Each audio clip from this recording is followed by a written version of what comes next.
The rest of the series, sorry, spoiler alert, the rest of the series seems like it is a assault on evangelicals. Now, they don't Uh, use that term, they use right. the They term use fundamentals.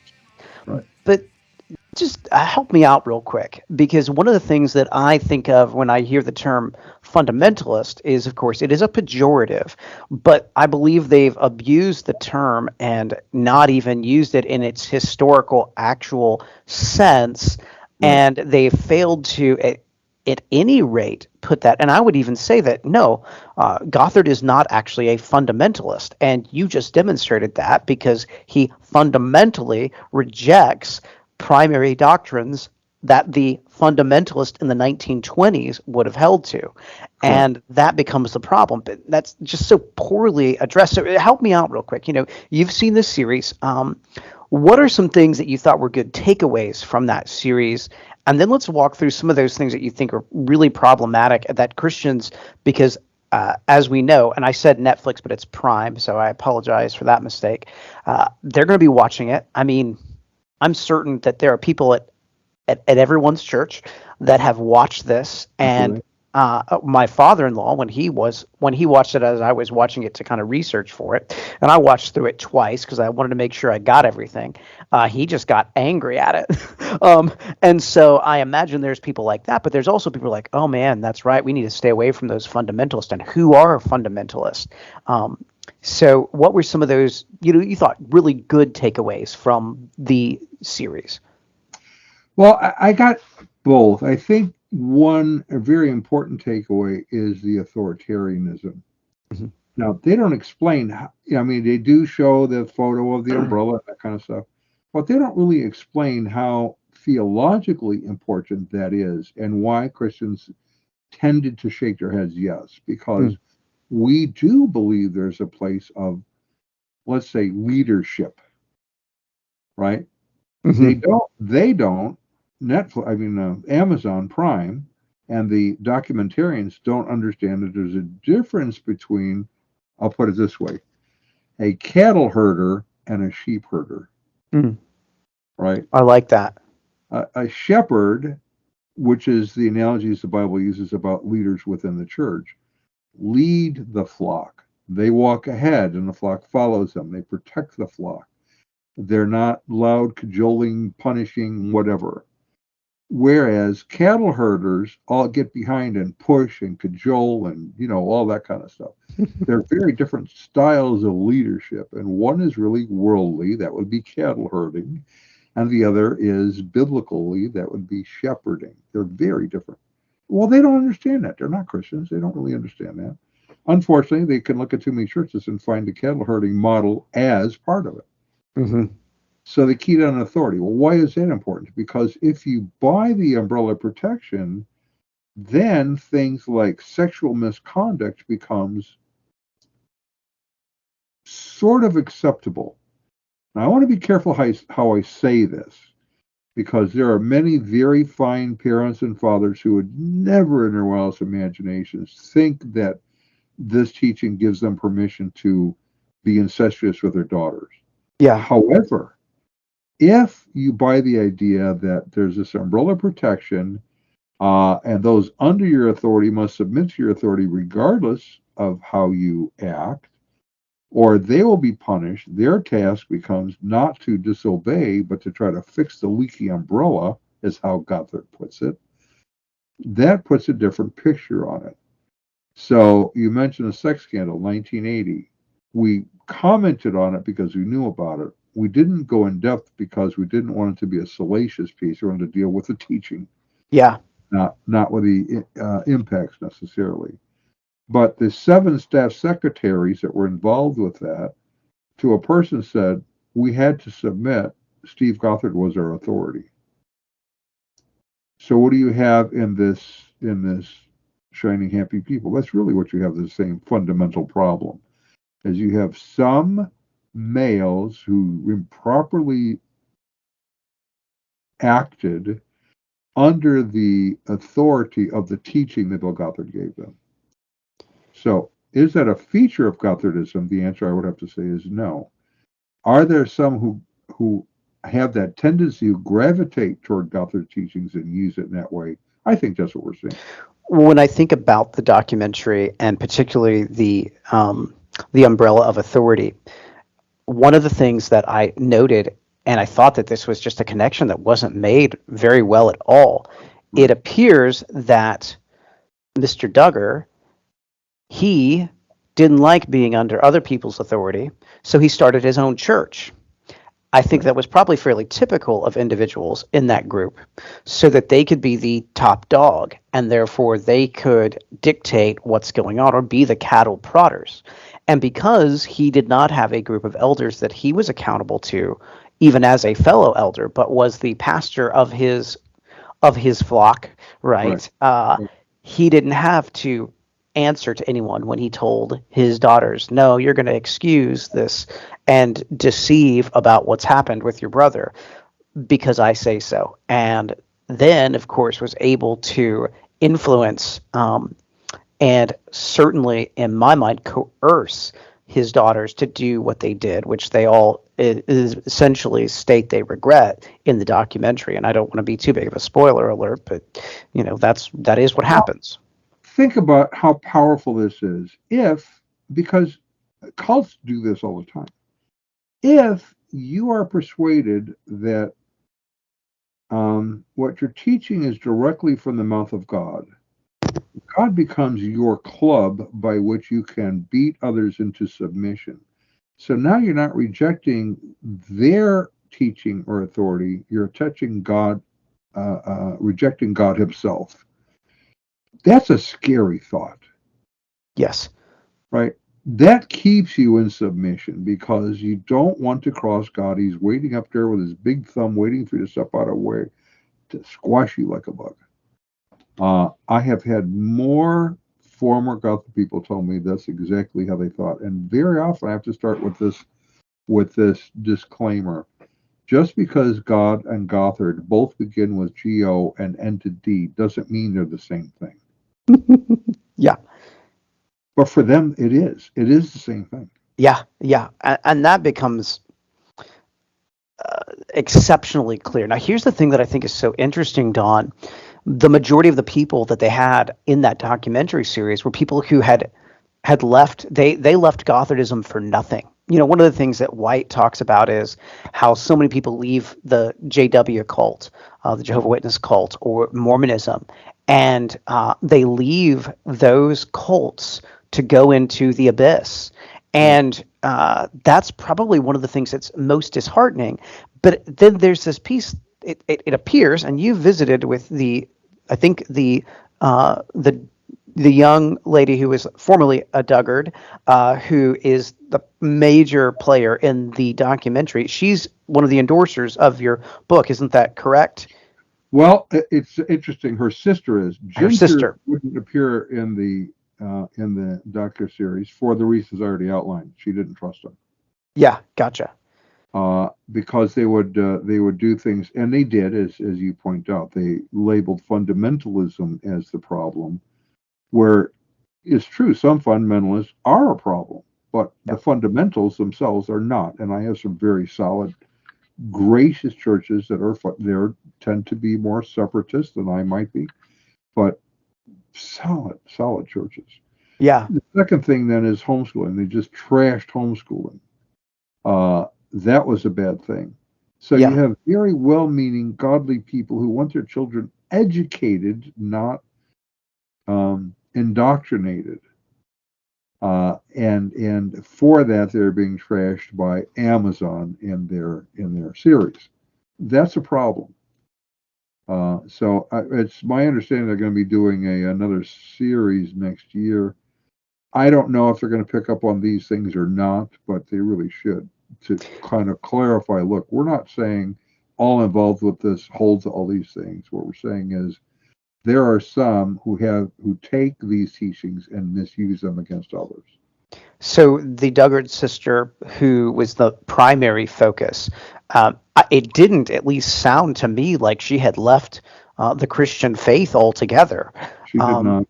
and I felt like, what a hopeless. situation. I guess that's one of the things that I get the most concerned about when people aren't familiar with how to engage those who have had the veil lifted on Gothardism. What do they get one to? They get one to nothing. They get one to lostness and a true hatred of God because they think of God and Gothard as the same individual. And that becomes very problematic for me. Well, that's true with many of these groups. So we make a distinction. Midwest Christian Outreach makes a distinction between those who are what we call walkouts, which is what you just discussed, and those who are discipled out. There's a difference between them because they have been basically trained to think that only their group has the truth and everyone outside the group is apostate, evil, whatever, rebelling against God. And so once they leave, if they just walk out, they have already written off all other groups because that's what they were taught. And they don't realize they were falsely taught on that area as well. Whereas if they're discipled out, we can talk about each of the things, and we have several. In fact, Ginger Duggar had read our book in the process of coming out. I think several others within the family did the same thing. And they would go back and watch the videos and kind of compare what he's saying with what the scripture said. I mean, they started doing their due diligence of being a Berean once they realized, and Gothard is pretty clear about this, and we talk about this in the book, that he doesn't believe in historical grammatical understanding of the Bible. Yes. Right. His view is that he's read theologians who use a historical grammatical version and they come to different conclusions. And in part, that's true. Usually they disagree on what we would call the mechanics of the faith. How do we live the faith out? Are we Calvinist, Arminian, Molinist, or something else? Is baptism immersion or sprinkling? Is it, dunking? Is it 3 times forward and 2 times backward? Whatever. They will argue about the mechanics of those things, but they don't really argue on what the basic faith is. Gothard, on the other hand, believes the proper way is that he would memorize large portions of Scripture and pray for God's interpretation of the passage. Now, what has he just told you? His interpretation is the inspired, inerrant interpretation. Yes. And that same idea would transfer over to people like Mr. Duggar, who would then say, well, it's not so much that Gothard is my leader. Gothard's told me what God said, and now God speaks directly to me. Correct. And everybody in my home and in my church listens to me, because if they don't, they're outside of authority and they will face punishment. Correct. And that is the way that people get hoodwinked and coerced into not only following, but fearing. Fearing God, but it's not God that they're fearing. It's a picture of God constructed. Bingo. Constructed through that lens of the umbrella of authority.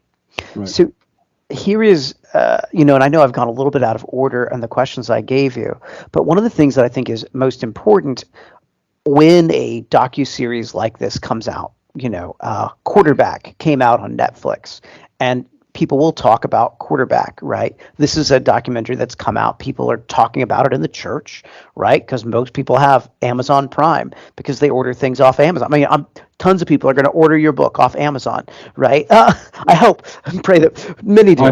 I hope so, yeah. And so what would you say to the evangelical who has watched that docuseries? What can they do with it to engage people who are maybe they watch it and they're like, man, I did not know that my friends down the road were actually Gothardites. Because and that's one other little question I'll have in just a minute. Like, I guess the docuseries kind of portrays this idea that, well, Gothardism it's dying. I don't know that that's really the case. They might have some financial stuff, but Gothard's not in control.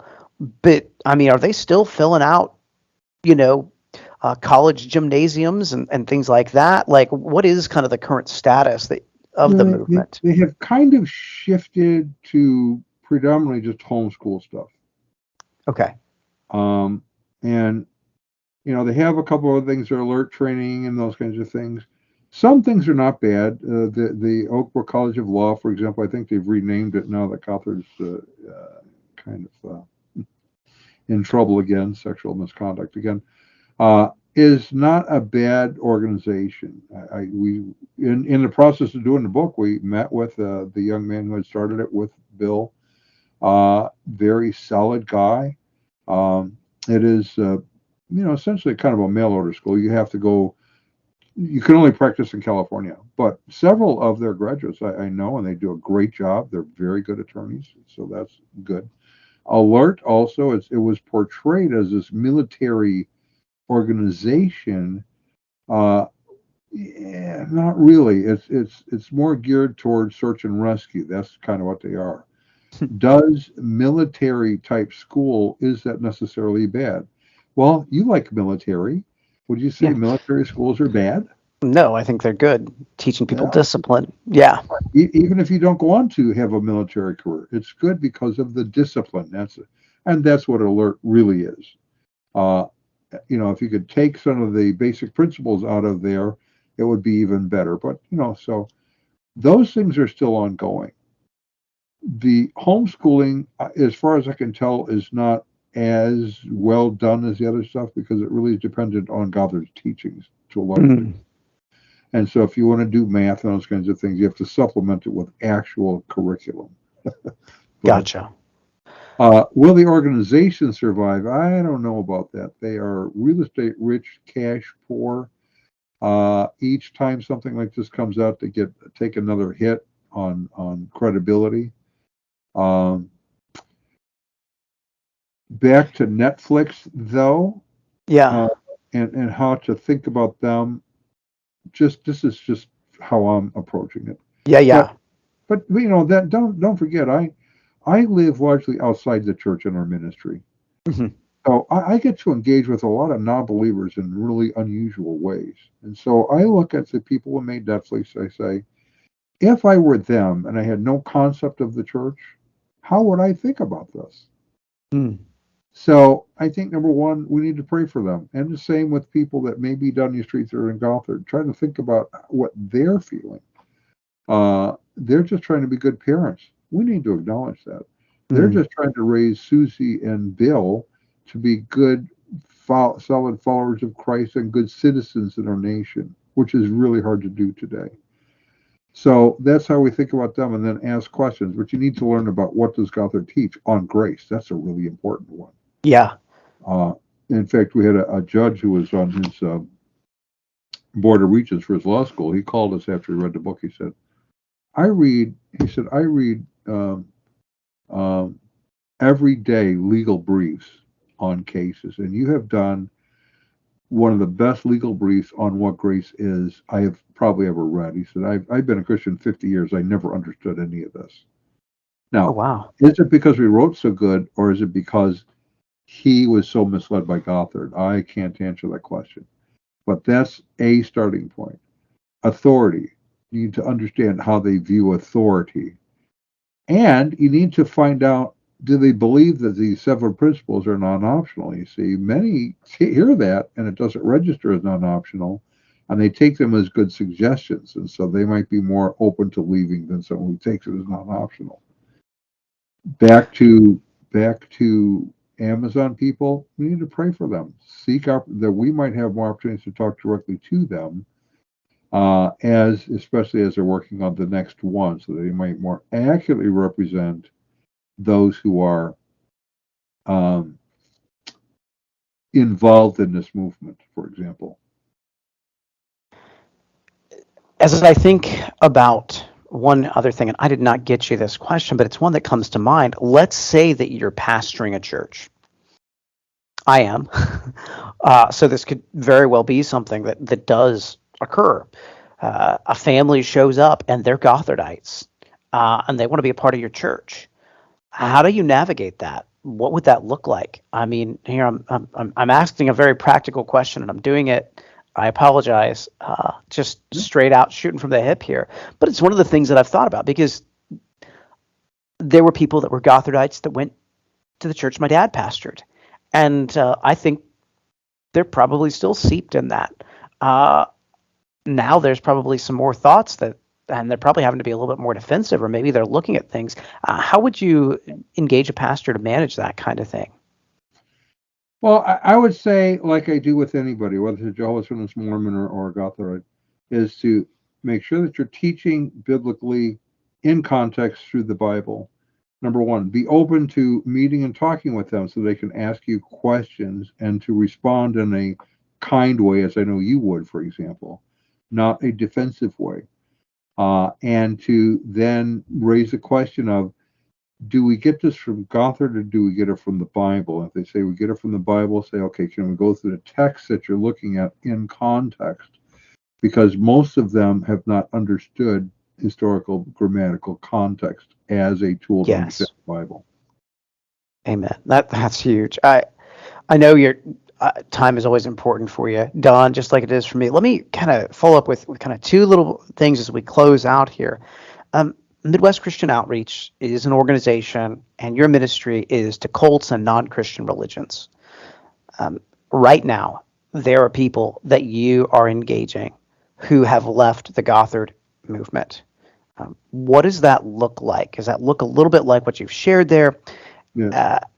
And when I say that, have you noticed an uptick as a result of this documentary? Yes, a dramatic. And so I spend a fair amount of my time each week answering theological questions for those who are leaving Gothardism so that they can understand where the errors are. Try not to attack Bill Gothard. That's not it's his teachings I'm concerned about, not Bill himself. I'm praying for Bill. Bill has been engaged by you, Norm Geisler, and Many others. many others. He is set in his ways, but now he's been removed from the movement. Briefly, give me a. I did not walk away from the documentary really understanding why he was removed and how that essentially worked. If you don't mind, briefly tell me how he got removed and kind of what's going on. I mean, you gave me a what's going on, but how did he get removed at the end of the day? Well, it was that he was again accused by women for being sexually inappropriate. He was in a lawsuit by the women. He and the board agreed he should step down until this was resolved, but the board then never allowed him to come back. He's basically been banned from many of the facilities Okay. because of this. So this is a recurring theme of sexual inappropriateness with usually young women, 16 to 18 years old, for example. So one final question here, Don, and then I'll let you go. What else are you working on right now? What other projects do you have in the hopper that we can know about and be looking forward to? Well, as you know, we're dealing with the Enneagram, one of the fastest growing heresies in the church today. And that is, there's basically 3 books on the market trying to deal with it. Ours, a friend of yours from the seminary there, whose name just went out of my mind. Ren Cherry, Dr. Cherry. Ren Cherry, excellent book. I'd recommend that. And we have a live stream of that. Second thing is we are working on, and I'm not sure when this will happen, doing a streaming series like we did with the Enneagram on Gothard's teachings. And so we're lining up several to put together the filming, and then that will go on AGTV, MCOI's streaming channels, and one other probably. So. Well, Don, I really, really appreciate your time. What an excellent book. I want to give one more plug. Dear friends, please get yourself a copy of A Matter of Basic Principles. It would be an exceptional read. I am looking forward to, I have to confess, Don, I have not read it, had a busy week, but I am looking forward to reading it and do my best to try to plug it to the best of my ability as we not only promote this work, but promote the work of Midwest Christian Outreach. Grateful for what you guys do. It's encouraged me greatly, and you've encouraged people at my church. So, man, thank you so much for joining us today. Means a lot to me. So with that said, I'm David Van Beber, and this is Don Veinot and Soli Deo Gloria.